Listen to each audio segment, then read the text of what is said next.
AIMIM के प्रदेश अध्यक्ष शौकत अली मेरे साथ हैं। शौकत भाई लगातार मुरादाबाद में है, किस तरीके से पार्टी को मजबूत कर रहे हैं, क्या कुछ कहेंगे?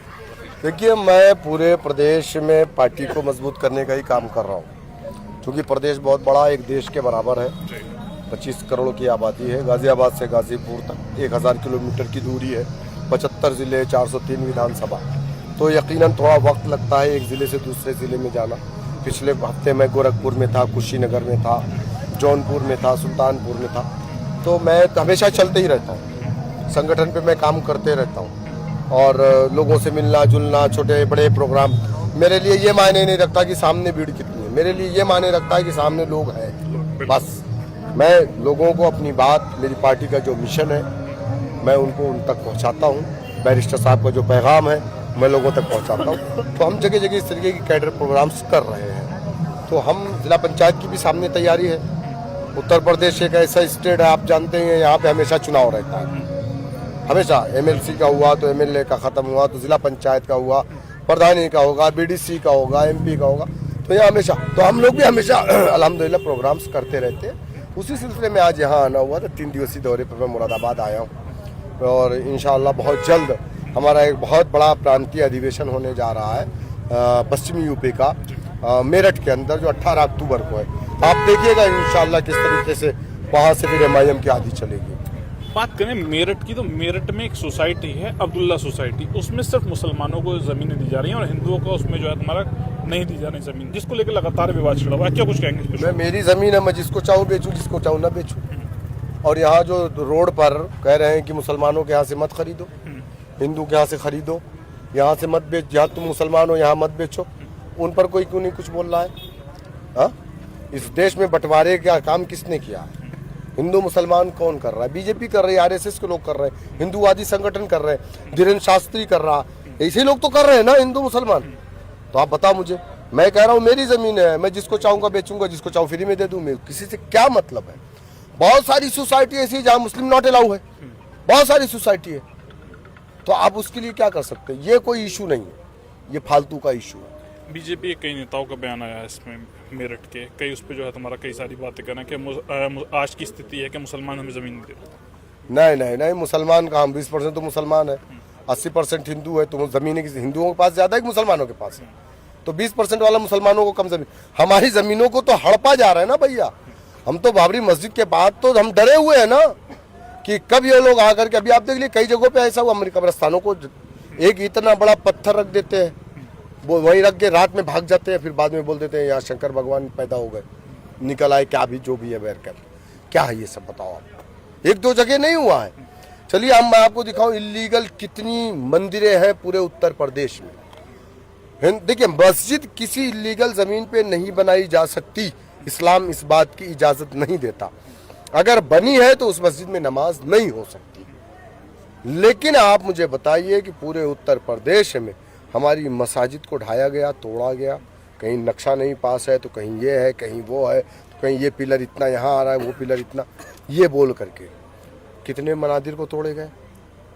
जबकि 90% मंदिर, मैं चैलेंज के साथ कहता हूँ, यूपी गवर्नमेंट उसका सर्वे करवा ले, वो इलीगल ज़मीनों पर है। कहीं स्कूल की ज़मीन पर है, कहीं पीडब्ल्यूडी की ज़मीन पर है, सरकारी ज़मीनों पर है, जीएस में है, बंजर में है, वो सब कब्जे किए हुए हैं। हत्ता कि राम मंदिर भी समझ लीजिए एक तरीके से कब्जा की हुई है। बात करें संभल दंगे की रिपोर्ट आई है, संभल दंगे की रिपोर्ट पर शौकत अली क्या कहते हैं, एआईएम का क्या कहना है? संभल दंगे की जो रिपोर्ट है वो टोटल बकवास है भाई।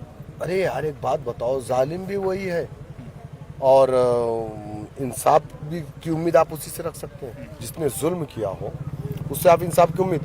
अच्छा, वही जांच भी कर रहा है, वही गोली मारेगा, वही जांच करेगा, तो रिपोर्ट में क्या डालेगा?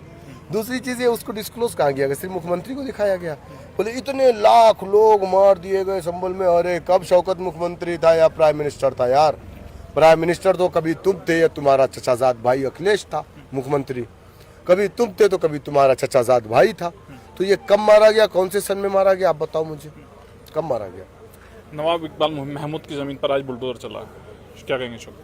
अब नवाब इकबाल की, महमूद की कंडीशन क्या है उनकी ज़मीन की, अब मुझे नहीं मालूम। समाजवादी सरकार में समाजवादी के लोगों ने भी बहुत सारे कब्जे किए हैं, और मैं नाम लेकर के बता दूंगा कि किस तरीके से जमीनों पर कब्जे इन लोगों ने किए हैं, मुसलमानों की, उसके कब्रिस्तान की जमीनों पर इन लोगों ने कब्जा किया। हो सकता है वो इलीगल रहा हो, लेकिन वो जांच का इशू है, चूंकि उसके बारे में मेरे पास कोई डिटेल अभी आई नहीं है। डिटेल रहती तो मैं आपको बताता हूँ। जिस तरीके से वोट चोरी का आरोप लगाया जा रहा है विपक्ष की ओर से, एआईएमएम का क्या स्टैंड है? MIM का सबसे पहला स्टैंड था, जाकर के इलेक्शन कमीशन ऑफ इंडिया से मिली थी। हमारे राष्ट्रीय अध्यक्ष, प्रदेश अध्यक्ष अख्तरुल ईमान साहब हमारे बिहार के, और हमारे एक्स MLA तौसीफ आलम साहब, आदिल हसन आज़ाद साहब, एक डेलीगेशन है इलेक्शन कमीशन ऑफ इंडिया से मिले। सबसे पहली पॉलिटिकल पार्टी जिसने आपत्ति दर्ज कराई थी। बात करें शिवपाल यादव का, आज एक बयान बड़ा चर्चाओं में है। अमित शाह से मुलाकात की थी, उन्होंने ऑफर दिया था कि समाजवादी छोड़ के हमारे साथ आ जाओ। हाँ, तो अखिलेश यादव को भी तो ऑफर अमित शाह ने दिया है। अगर आजम खान को लेकर कहें, पूरा प्रकरण चल रहा है, आजम खान इस वक्त जेल में है। अमित शाह ने अखिलेश यादव को मना किया है और कहा है कि आजम खान को रहने दो जेल में, तुम आजम खान की लड़ाई नहीं लड़ना, वरना फिर तुमको भेज दूंगा, क्योंकि मुख्यमंत्री तुम ही थे जब घोटाला हुआ है गोमती रिवर फ्रंट का। तो इसलिए जो है अखिलेश यादव नहीं बोलेंगे कुछ। अमित शाह ने समझा दिया और मना कर दिया, क्योंकि ये लोग अमित शाह के टच में हैं। ये अखिलेश यादव, इनका पूरा जो परिवार है वो अमित शाह, नरेंद्र मोदी के टच में है। कभी कभी आप देखते होंगे कि ये लोग जाकर के योगी जी से मिलते हैं, तो योगी जी मीडिएटर है, इनकी खबर वहां तक पहुंचा देते हैं। राजभर जी ने तो कहा भी है कि अंधेरे में जाकर के मिलते हैं योगी जी से और अमित शाह और मोदी जी से। तो भाई अब वो सरकार के लोग ही कह रहे हैं, तो फिर हम क्या कहें, कैबिनेट मंत्री हो बीजेपी में। बाबा दिनेश शास्त्री को लेकर क्या कुछ कहेंगे, जिस तरीके के बयान आए? नौटंकी है, नौटंकीबाज आदमी है। क्या है वो, काय का बाबा, काय का बाबा। कथा मतलब कहानी। अम्मा हम लोग को रात में सुनाती, सो जा बेटा नहीं तो शेर आ जाएगा, ये आ जाएगा, वो आ जाएगा। तो वही कहानी बैठ करके सुनाते। झाड़ फूक करने वाला आदमी है वो, झाड़ फूक करने वाला है वो। क्या बोलते हैं उसको, लोगों को बेवकूफ बनाना, चुनतिया बनाना, वही है वो। तांत्रिक है वो। कहेगा वो भाई, उसको वेदों का ज्ञान नहीं है, नहीं जानता वो आदमी वेद। आए दिन चिल्लाता है ये सनातन हिंदू, क्या बोलता है, हिंदू राष्ट्र। हिंदू है तू या सनातनी है, दो में से एक बता दे। अगर सनातनी है तो सनातन किसको कहते हैं, हिंदू किसको कहते हैं, ये कंफर्म कर दे। ये दो कैसे होता है यार, ये कौन सी बात हो गई। ये देश धर्मनिरपेक्ष है। ये देश बाबा साहेब भीमराव अंबेडकर के बनाए हुए संविधान से चलेगा।